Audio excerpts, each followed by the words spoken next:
Students, now we are going to discuss on provincial administration of Mughal dynasty. Provincial administration of Mughal dynasty was actually minor format of central administration, or we can say that it was illustrated widely, so it was become a provincial administration. They made some changes and they adopted some previous type of administrative qualities from Sher Shah सूरी's dynasty also. हम यहाँ पर देखेंगे कि मुगल प्रांतीय प्रशासन उनके केंद्रीय प्रशासन का ही एक लघु रूप है और इसे और अधिक विस्तारित किया गया और इसके अंतर्गत जो भी व्यवस्थाएं थीं वो और अधिक व्यापक की गई और उनकी पहुंच नीचे तक की गई। साथ ही साथ इसमें कुछ नए प्रयोग भी किए गए और पुराने जो साम्राज्य थे जैसे शेर शाह सूरी का साम्राज्य उससे भी कुछ चीजें या उसके कुछ प्रावधान लिए गए। इससे मुगल काल का जो प्रांतीय प्रशासन बना वो एक नए स्वरूप में हमें दिखाई देता है। As we know that Babur and Humayun could not sustain for long, so they could not make some special or specific reforms in their administration. और हम देखेंगे कि बाबर और हुमायूं को शासन करने का बहुत लंबा समय नहीं मिला, इसलिए उन्होंने कुछ ज्यादा सुधार अपने प्रशासन में नहीं किए। हुमायूं के बाद यहाँ पर जब शेरशाह सूरी का शासन इस काल में आता है तो उस काल में हम देखते हैं बहुत सारे ऐसे प्रशासनिक सुधार और नए प्रयोग देखने को मिले। We can see here that after Humayun, when the Sher Suri established a new Afghan dynasty, and we can find out here some specific reforms and new experiments that he has tried in his dynasty, and he was very successful in these reformations. So the Mughal provincial administration has been given a particular shape in Akbar's time period. और हम देखते हैं कि मुगल काल के जो प्रांतीय प्रशासनिक व्यवस्था है उसको अकबर के समय में एक निश्चित आकार दिया गया। So Akbar divided his dynasty into provinces in his 24th year of kingship in 1580। और हम देखते हैं कि सबसे पहले अकबर ने ही अपने साम्राज्य को प्रांतों में उसके शासन काल के 24वें वर्ष 1580 या 1580 AD में बांटा। And he divided into 12 provinces to his dynasty. और उसने अपने साम्राज्य को 12 सूबों में विभाजित किया। बिकॉज इसके पहले हम देखेंगे कि शेरशाह सूरी ने प्रांतों में अपने साम्राज्य को विभाजित नहीं किया था बल्कि उसने सरकारों में विभाजित किया था। So Akbar was the very first ruler who divided his dynasty into provinces, and Sher Shah Suri did not divided his dynasty in provinces, he divided into sarkars. The 12 provinces at the time of Akbar were Agra, Delhi, Allahabad, Ajmer, Awadh, Ahmedabad, Bihar, Bengal, Kabul, Lahore, Multan and Malwa। और हम देखते हैं कि अकबर के समय के जो 12 प्रांत थे वो आगरा, इलाहाबाद, दिल्ली, अवध, अजमेर, अहमदाबाद, बिहार, बंगाल, काबुल, लाहौर, मुल्तान और मालवा थे। और उसके बाद जब उसने दक्षिण की विजय की, when he conquered दक्षिण और Deccan Indian provinces, so he merged 3 new provinces, Khandesh, बरारन, अहमदनगर। और जब उसने दक्कन के 3 और राज्यों को जीता तो उसने अपने सूबों में खानदेश, बरार और अहमदनगर नाम के 3 सूबे और जोड़े। Now the total number of provinces became 15 और अब उसके प्रांतों की संख्या 15 हो गई। At his time, Kashmir was not a free province, but it was under Kabul, and Kandahar also was under the Kabul. Sindh was known as Thatta, and it was a district of Multan province. Odisha was district of Bengal, and Kangra was under Lahore because Kangra was conquered by Jahangir. और हम देखते हैं कि कश्मीर और कंधार काबुल प्रांत के अंतर्गत जिले थे और इस समय में सिंध को थट्टा के नाम से जाना जाता था। वहीं मुल्तान प्रांत के अंतर्गत ये थट्टा या सिंध एक जिला था। वहीं उड़ीसा बंगाल का एक जिला था और जहांगीर ने जब कांगड़ा को जीत लिया तो उसे लाहौर प्रांत का एक जिला बनाया। जहांगीर के समय में उड़ीसा और थट्टा को नया सूबा या प्रांत बनाया गया।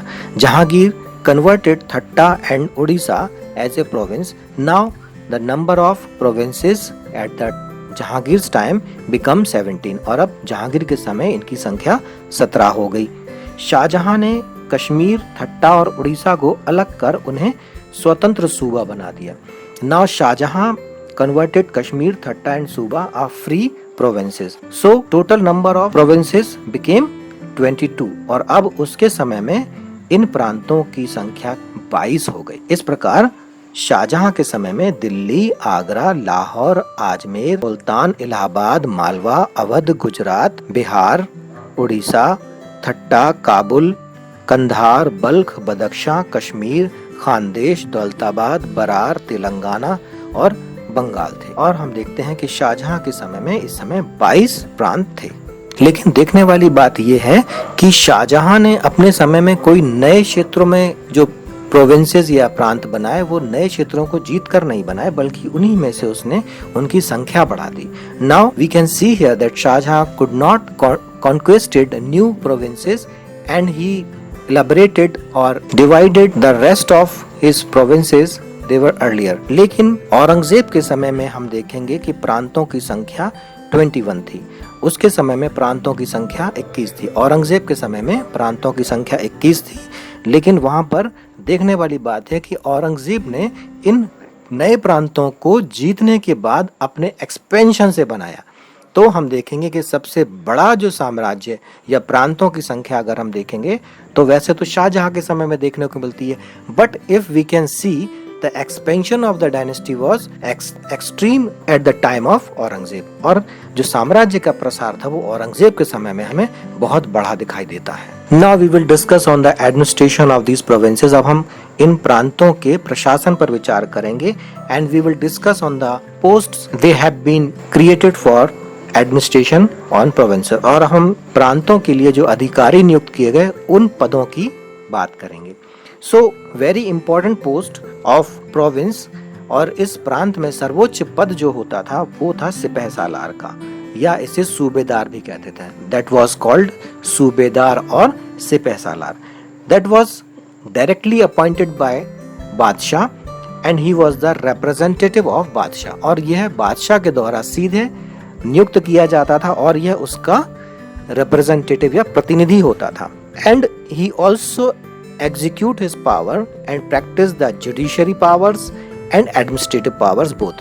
और हम देखते हैं कि ये न्यायिक और प्रशासनिक दोनों ही प्रकार के अधिकारों को प्रयोग करता था। And he was also called वली, और ये वली भी कहलाता था। He has a duty to maintain the law and order in province and as well as he collect the revenue। और इसका काम प्रांतों में प्रशासनिक व्यवस्था और लॉ एंड ऑर्डर को, शांति व्यवस्था को बनाकर रखना था, उनको सुव्यवस्था बना के रखनी थी, साथ ही साथ उसे भूमि कर का संग्रहण भी करना था।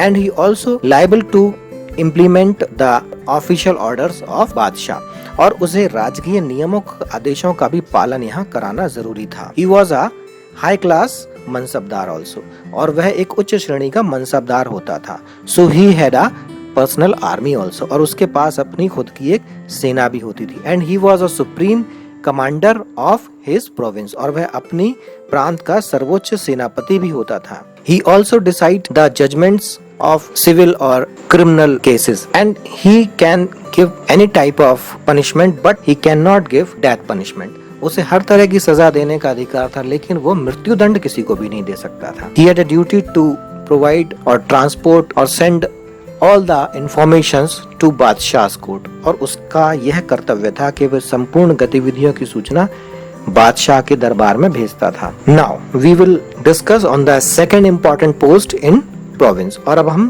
प्रांतों में दूसरे मुख्य अधिकारी के बारे में बात करेंगे। So second important post in a province was diwan, और दीवान नाम का अधिकारी इस प्रांत में दूसरा मुख्य अधिकारी था। इसकी नियुक्ति अकबर के समय में हुई and this post has been created at the time of Akbar. He was the supreme officer for the finance affairs और डिपार्टमेंट, और वह प्रांत में आर्थिक मामलों और वित्तीय मामलों का सर्वोच्च अधिकारी था। And he had complete control on revenue matters, और उसे राजस्व के मामलों पर पूरा नियंत्रण या अधिकार था। So we can see here he was really a competitor for सूबेदार। और हम यहाँ पर देखते हैं कि अब इन दोनों पदों को हम देखेंगे कि ये एक दूसरे के, दीवान और सूबेदार एक दूसरे के प्रतिद्वंदी जैसे बन गए। And they both watch over to each other, और दोनों ही एक दूसरे पर नजर रखते थे। इस तरह से अकबर ने एक बहुत अच्छी रणनीति बनाई कि वो प्रांत में जो भी गतिविधियां होती थी उनकी सूचना वो बड़े आराम से ले लेता था, क्योंकि उसने दोनों को ही एक दूसरे का प्रतिद्वंदी बना के नियुक्त कर दिया था. So Akbar started his strategic policy in provinces and he appointed two of the important officers and they were separate powers and they were totally opponent to each other and they provide all the informations to the Akbar or Badshah. And now Akbar was succeed to implement this kind of strategic policy to hold on a province. और इस तरह से हम देखते हैं कि अकबर इस बात में बड़ा सफल हुआ. Diwan has a power to collect the revenues and he had to send all the revenues to the central department. और दीवान का मुख्य कार्य प्रांतों में राजस्व की वसूली को इकट्ठा कर केंद्र में या राजा का जो दरबार था उसका जो अधिकारी था दीवान, उसके विभाग में भेजनी पड़ती थी. Now the third important officer was बख्शी. और अब तीसरा प्रमुख अधिकारी बख्शी था. He was chief of army in provinces. और हम यहाँ पर देखते हैं तीसरा मुख्य अधिकारी बख्शी था, जिसका मुख्य कार्य सेना की व्यवस्था करना था और वह सैनिक कार्यों का प्रभारी था. And also he was a IB chief in province. और वह गुप्तचर विभाग था, उसका भी प्रथम अधिकारी होता था और उसे सारी गुप्त सूचनाएं सम्राट तक पहुंचानी होती थी. Actually he was the manager of total army in provinces. और वह प्रांतों में सेना का मुख्य व्यवस्थाकर्ता या व्यवस्थापक था. Next important officer was Sadr and he was the person who watch over all the activities of the people of that particular province and who watch over actually the activities or moral activities of peoples and they maintain the discipline and they are practicing the moral teachings or moral values or not. और हम देखते हैं कि जो सद्र नाम का जो अधिकारी है, इसका काम प्रांतों में लोगों के नैतिक आचरण पर नजर रखना था और वह यह देखता था कि लोग नैतिक रूप से अपने आचरण का प्रयोग कर रहे हैं या नहीं कर रहे हैं. इसके अलावा वह कभी कभी धार्मिक मामलों में भी हस्तक्षेप करता था या अपने सहायता या सलाह देता था. Sometimes he also provide the religious matter advices to सूबेदार और whatever they want, जो कोई भी उसे सूचना चाहता था उसको. नेक्स्ट इम्पोर्टेंट ऑफिसर वाज काजी ए सूबा. काजी ए सूबा अगला प्रमुख अधिकारी था. He was the chief of provincial judicial department. और वह प्रांतों के न्यायिक प्रणाली या न्यायिक व्यवस्था का प्रधान न्यायाधीश होता था. He was appointed by the recommendation of बादशाह. और वह बादशाह की संस्तुति पर ही नियुक्त किया जाता था. He can also hear the criminal and civil suits in provinces. और वह प्रांतों में दीवानी और फौजदारी तरह के मामले सुनता था. And there are other officers, judiciary officers are there appointed by the सम्राट और बादशाह to assist him. और वहाँ पर और भी न्यायिक अधिकारी उसकी सहायता के लिए बादशाह द्वारा नियुक्त किए गए थे, जैसे मीर अदल, मुफ्ती, काजी, मुहत्सिब और दरोगाए अदालत. Now the other officers they had been appointed to assist him were मीर अदल, मुफ्ती, काजी, मुहत्सिब एंड दरोगाए अदल. Next important officer was Kotwal. Kotwal was a police chief in the headquarter of the province. और देखते हैं कि कोतवाल नाम का जो एक अधिकारी है, वो जो प्रांत का मुख्यालय होता था उस शहर का प्रमुख पुलिस अधिकारी होता था. And he was appointed on the recommendation of मीर आतिश ऑफ सेंट्रल एडमिनिस्ट्रेशन. और इसकी नियुक्ति केंद्र के मीर आतिश के सलाह पर की जाती थी या सिफारिश पर की जाती थी.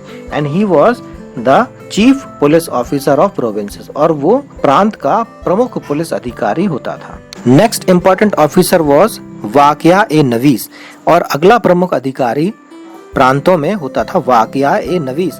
ही was the chief of information department, intelligence department.